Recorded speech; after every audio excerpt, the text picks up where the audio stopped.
भरत के राजा हो ओ जबले हिमालय होइला भरत के राजा हो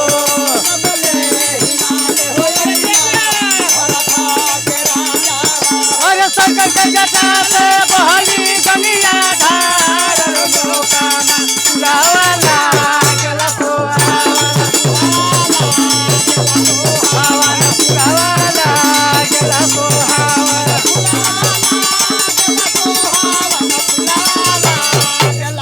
हावन फुलावा लागल सोहावन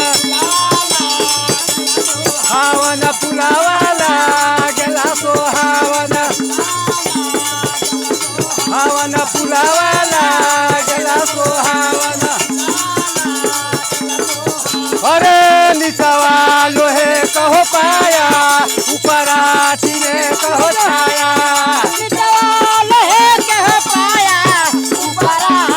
अरे निचवा लोहे कहो पाया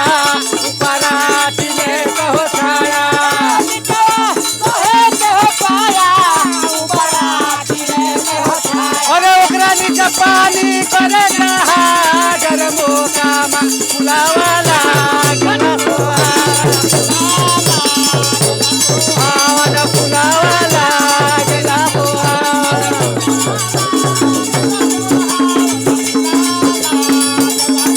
हावन फुलावा लागल सोहावन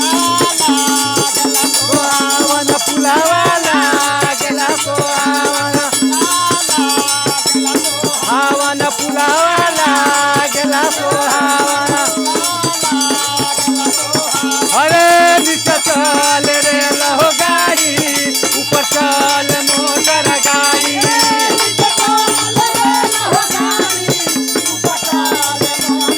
नीचे चल रे लहो गाड़ी ऊपर चल मोटर गाड़ी अरे ओकरा नीचे पानी करे जहागर मोकामा फुलावा लागल सोहावन फुलावा लागल सोहावन फुलावा लागल सोहावन हावन फुलावा लागल सोहावन हावन फुलावा लागल सोहावन अरे कहिया के रे लहो गाड़ी कहिया के मोटर गाड़ी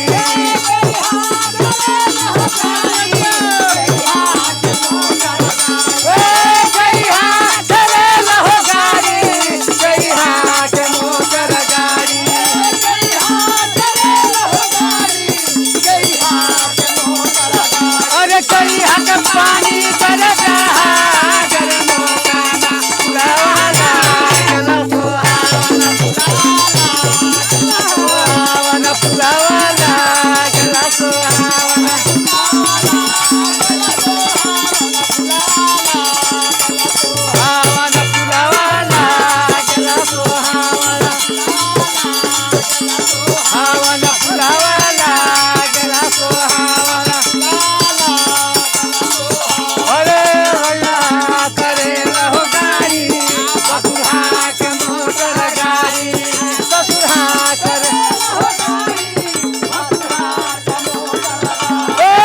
ससुरा करे लहो गाड़ी ससुरा के मोटर गाड़ी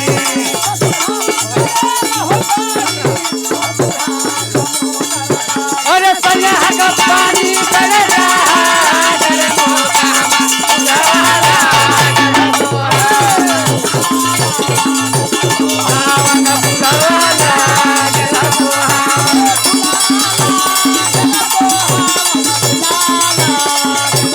हावन फुलावा लागल सोहावन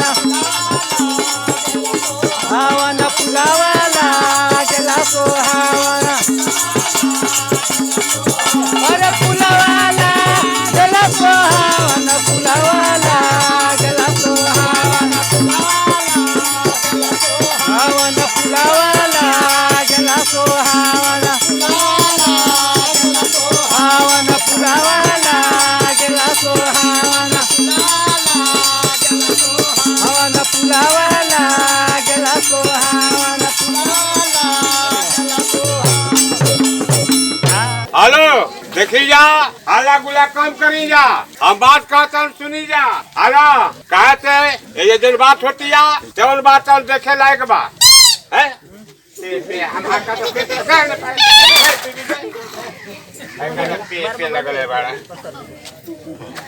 अरे हाला करे तो हां अब हमारा समाचार चालू हो गए हां हमारे जरे कहो करबा सा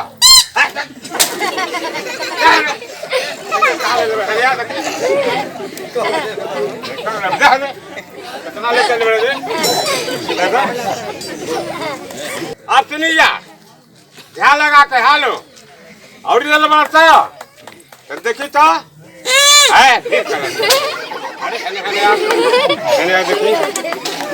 पाकिट दे हने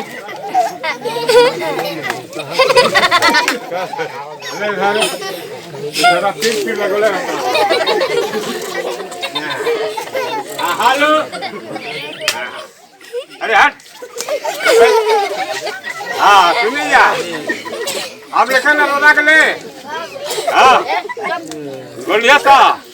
हेलो कौन बने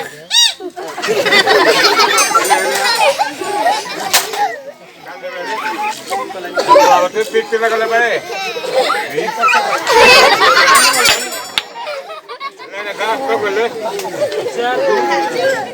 भाई पास में 6 गो चाहिए अच्छा अच्छा गौरी बाबा के बताइए सर क्या ले ले बारे हाँ हेलो फिर दोस्तों हो रखले हाँ हो रखले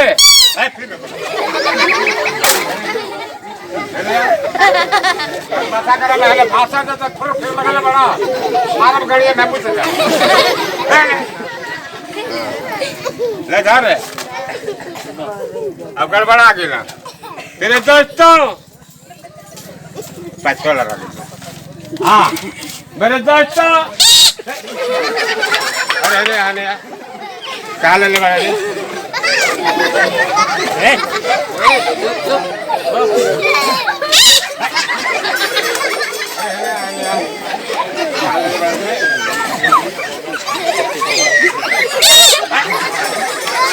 अरे अरे अरे फिर बजाओ तेरा चले कहाँ ले बड़े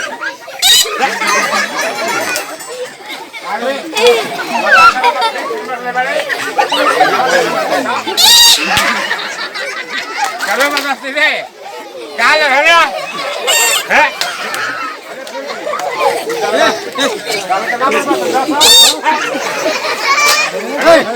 हमारे गड़िए बोला था क्या रे भैया भैया भैया हरियावल भैया और बुद्धि लगावले का बोला था सरवा कहा ले देंग लेके ना भाई हां ए मतलब कल कोई मारता कल पाए मारता अच्छा तू ले बड़ा चारे देखी सरवा हो ले कौन देखे हेले हेले ए भैया